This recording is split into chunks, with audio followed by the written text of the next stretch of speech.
My mother said, "We used all of your savings to buy your sister a flat." My sister laughed and said, "You don't even have a cent left." My brother shook his head and added, "People like you never own anything. You'll rent rooms your whole life." And I laughed. Because they had no idea what those savings really were. My name is Leora Vale, and I was 23 years old when everything finally clicked. It happened in our house in Timbiza, the old family home with cracked walls, peeling paint, and a ceiling fan that made that tack-tack-tack sound whenever the electricity didn't trip. A sound I'd known my whole life. That night, it didn't feel comforting. It felt like a countdown. My mother didn't soften the blow. She never did. She slid a brown envelope across the dining table, the same table we used for Sunday lunch, and said, almost proudly, "We spent 99% of your savings to buy your sister an apartment." The words hit me hard, but I didn't react. I just watched her fingers tap the envelope, the same fingers that used to tap my school reports when I wasn't doing enough. My sister leaned back on the couch, phone in hand, legs crossed like she'd earned a throne she never worked for. She smirked. "You don't even have R1 left, Leora." Then my brother laughed, that dry laugh he always used when he felt superior. "People like you never own property. You'll rent back rooms or move into a shack forever." Right then, the light flickered. Load shedding. Stage who knows what. The fans slowed, clicked louder. Even the house seemed tired of them. And me? I laughed. Not loud. Not wild. Just calm. Controlled. The kind of laugh that makes people uncomfortable. They were expecting tears. Begging. Silence. That's who I'd always been to them. They didn't know I'd already pulled my ID, bank records, and every important document from the cupboard weeks ago. They didn't know what that savings account actually represented.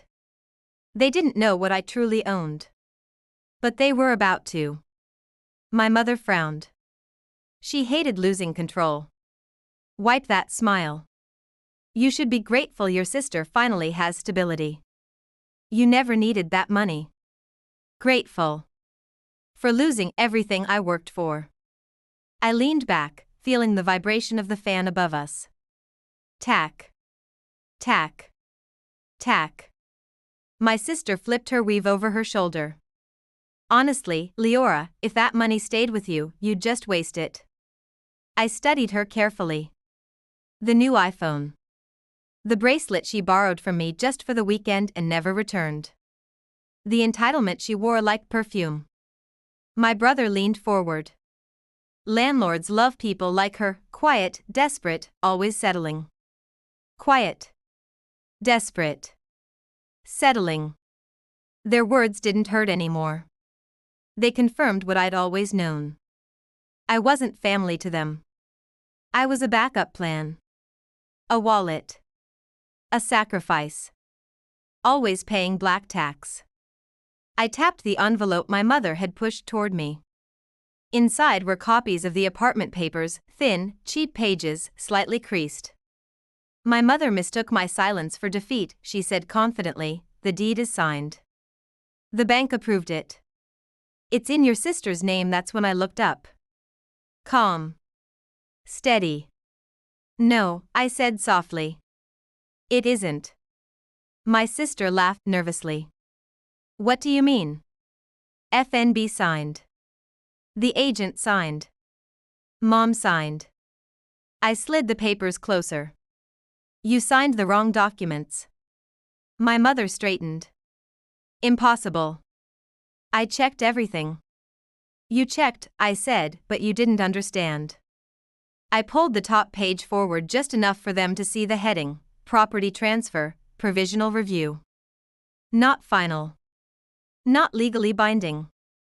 My sister flipped through the pages, panic creeping into her voice. "Why does it say review everywhere?" My brother stood up, chair scraping the tiles. "Stop playing games, Leora."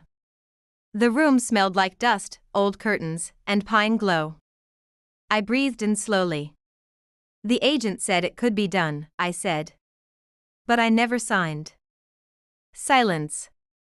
My mother's voice dropped. Are you saying your signature is required? I nodded once. The power shifted. I closed the folder neatly. You can't take what legally belongs to me. Not without consequences. My mother softened her tone, cornered now. Leora, sweetheart, you're the reasonable one. We thought you'd understand. Reasonable. Their word for disposable. I stood up slowly. My sister snapped, so what now? You're going to destroy everything over paperwork? I looked at her properly for the first time. The child who never struggled. The reason rules bent and morals disappeared.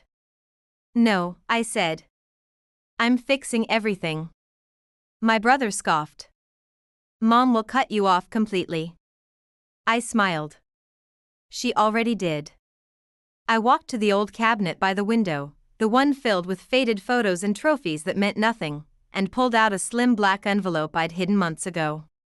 Heavy. Official. I placed it on the table. My mother froze. My sister leaned forward. My brother stepped back. What's that? My sister whispered.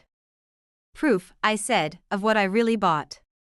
I opened the envelope and slid out the documents. Thick paper. Watermarked. Stamped. The moment my sister saw the seal, she gasped. My mother clutched her chest. Because that stamp didn't belong to a bank. It belonged to the South African Housing Authority. The heading read, Full Ownership Certification. And in that moment, they realized, while they were busy giving away my money, I had secured my future. Now watch part 2 by pressing share and more.